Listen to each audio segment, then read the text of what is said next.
नवाज शरीफ के साथ जो यूनियन से पैसे वसूल करते हुए जो है वो उनको शर्मयाना आई। इजराइलियों से पैसे वसूल करते हुए अमेरिकनों का।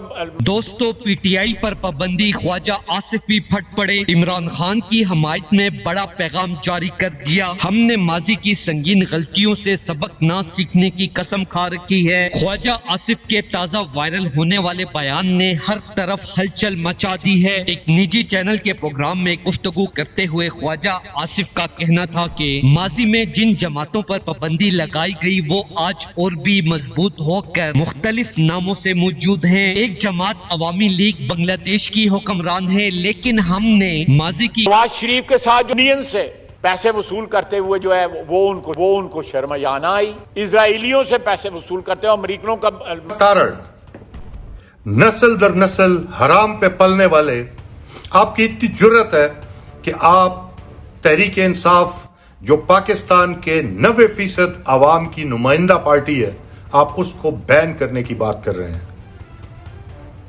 यकीनन आपकी तरबियत में भी खलल है और जिस हराम पे आप पले आपने आज उसके सबूत दिए पूरी कौम को। आप उस पार्टी को बैन करने की बात कर रहे हैं जिसकी एक निहत्ती लड़की से आपके पांव कांपते हैं।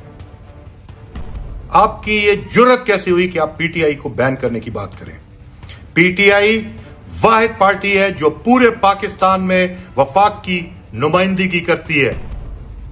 पीटीआई पाकिस्तान के कोने कोने में खैबर पख्तूनख्वा, पंजाब, बलूचिस्तान, सिंध, आजाद कश्मीर, गिलगित बल्तिस्तान, हर जगह पे अगर कोई पार्टी मजबूत है और लोगों में पॉपुलर है तो वो सिर्फ और सिर्फ पीटीआई है। गलतियों से सबक ना सीखने की कसम खा रखी है। मैं तहरीक इंसाफ पर पाबंदी के ऐलान को मुस्तरद करता हूं और इमरान खान के मुकम्मल साथ देने और हमायत का ऐलान करता हूं। दोस्तों, इस हवाले से अपनी राय का इजहार कमेंट सेक्शन में दें। वीडियो अच्छी लगे तो लाइक करें और इस चैनल को सब्सक्राइब करें।